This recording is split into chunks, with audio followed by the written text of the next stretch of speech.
Okay, I got the Browning buckmark out and I wanted to show you guys what I did today. The Browning buckmark is about a $40 spring piston air pistol. And what you see on top there is a True Glow sight. That one I think I paid about 60, but you know what? If you order this stuff on Amazon.com, I think you can get the gun for 40 and you can get, there's tons of red dot sights on Amazon. You could probably get that thing for 20. So what would that be? That would be 40, 50, $60. And then these pellets I really like. They're the Air Arms Falcon 7.33 grain. They're light round nose field pellets. Very, very nice. These are about $11.99 for 500, and they fit well in the breech, and that's what you want with a pellet. Also, JSB pellets fit really nice in the breech. Inside the breech there, what doesn't fit nice is the Crossman pellets. They're sometimes too tight and the skirt doesn't line up properly. So let me get into it here. At 15 yards, I'm going to show you what I did at 15 yards here. So this is the Browning buckmark 7.33 Falcon. One dot, by the way, whether it's red or green, is 1 minute of angle at 15 yards. That means that bright dot is going to cover this 1-inch circle. And this is at 15 yards. And what I did is I took a 10-shot group right here, and I found that the center of this group, to move it up here, is 4 clicks. And then let me show you that. So here it is right here. 4 clicks were brought up, and I also tightened up my groups here to 1.5 inches. Whenever you're sighting in a red dot sight, I recommend that you sight it in not only for 15 yards, but for 3 yards if you're shooting the type of pellet I do. For example, when you're at 3 yards and you have the 15-yard adjustment, you're going to shoot about a 1/4 inch low or a 1/2 inch low, somewhere in that area. So when you raise it up 2 clicks up, you're going to be somewhere around here, and that's going to be good for your 3-yard shooting. But then if you want to go back to 15-yard shooting, you want to make sure that it falls a 1/4 inch at 3 yards or a 1/2 inch right here. Then when you go back to 15 yards, you're going to be right around in this general area for 1 inch. So what I'm going to do is I'm going to read this off to you, both of these sheets here, so you can get all the information here. So Browning buckmark, 15 yards, 7.33 Falcon. 4 clicks up applied, so that's where I adjusted it, and I used 4 clicks. 1 dot equals 1 minute of angle at 15 yards, so 1 inch. That hot dot covers the 1 inch target here. 1.5 inches center to center. That means 1.5 inches groups was 90% of my shots, and this is a 10-shot group. Now, when you're doing groups, I recommend doing 10-shot groups, because if you just do one or 2 shots like this and then you start adjusting your clicks, you're going to go off the paper, so you don't want to do that. You want to do clusters of 10 and then start adjusting your click value on your dot sight. And then here's 3 yards, and I got some more information on here. I think I could probably read it here. So anyway, you guys already know it's the 7.33 Falcon. A dot here is a 1/4 minute of angle at 3 yards. Minute of angle, basically parts of an inch.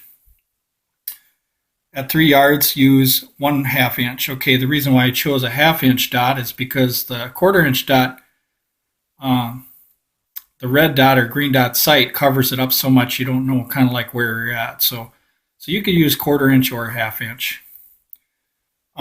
So I told you before that I adjusted it 2 clicks up for correction so that I could shoot something at 3 yards.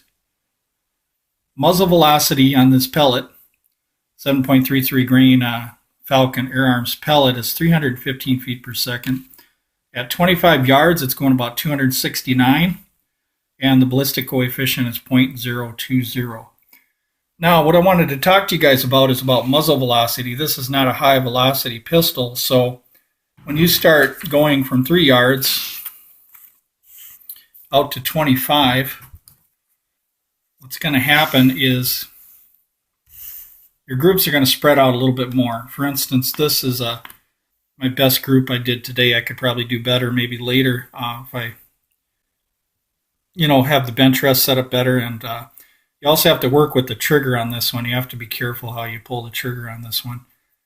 But if I've got 1.5 inch center to center here at 25 yards, it's probably going to grow a little bit, maybe 2 or 3 inch groups or something like that. And that would be kind of like at 25 yards would be like the size of a pop can or something like that. So what you want to do is the same thing that I told you before. Fire 10 shots, find out where you're at, and if the shots are around that 3 inch circle, then you're kind of sighted in for the most part. Some examples of targets that you should use for the buckmark are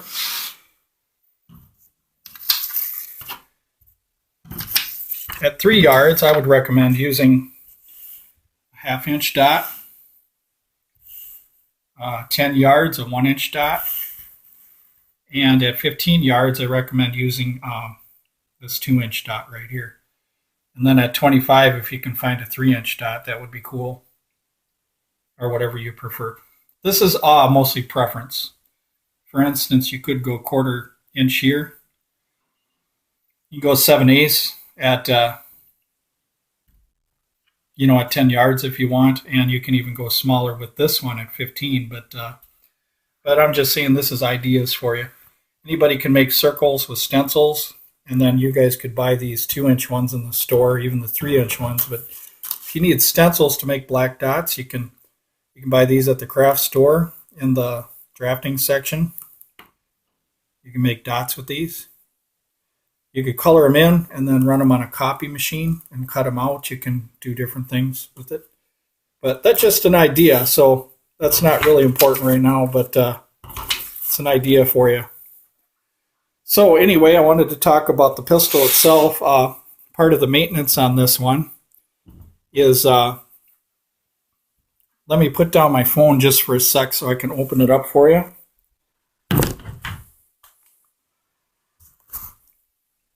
So what you want to do for maintenance here is, you see there's a breech seal, little rubber breech seal right there. You want to make sure that that's got a little bit of silicone oil or something on it so that it stays nice. And right inside there, I don't know if you can see the air hole that's in the chamber there, but you want to put like a couple of drops of RWS chamber oil inside there.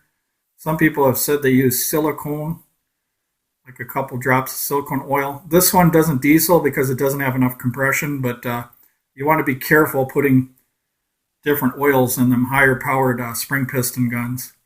But this one could probably handle it. So what I do with this one is I fire a few hundred shots and I put like 1 drop down in there of RWS chamber oil. So let me put down my phone again.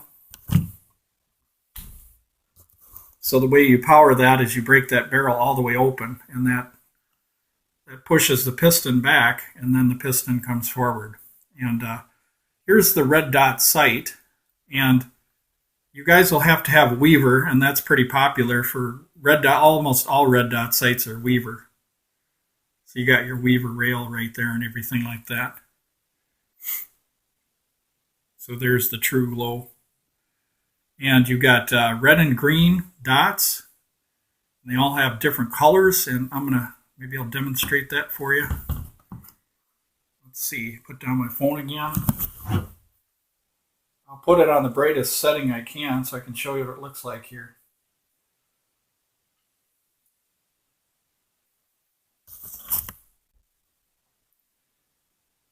Okay, so there we go. That's one of the brighter settings right there. And no matter where you're pointing, the shot is going to go where that dot is. So some people thought, well, if it's up here, will it go crooked? No, it won't, because if I turn it this way and then I turn the camera, you'll find it's always pretty much centered anyway. So you could aim like this. Some people like to aim like that, but however you want to do it. But anyway, there's the dot right there.